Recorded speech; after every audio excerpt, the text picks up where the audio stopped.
been in a 2-day masterclass working diligently to design for play for adults in public space.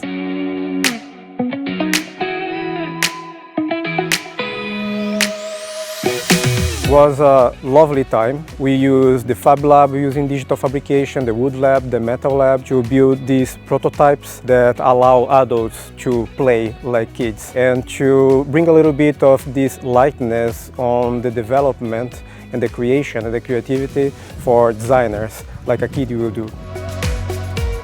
So the participants are now setting up their designs. We will be play testing.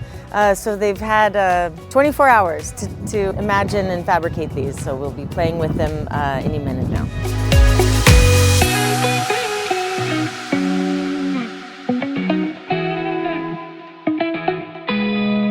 Here at Central Rock, it's the perfect place to be doing this because it's such an adult playground. I love it. It's an ideal place for me to play. All of the maker spaces and labs are really spectacular.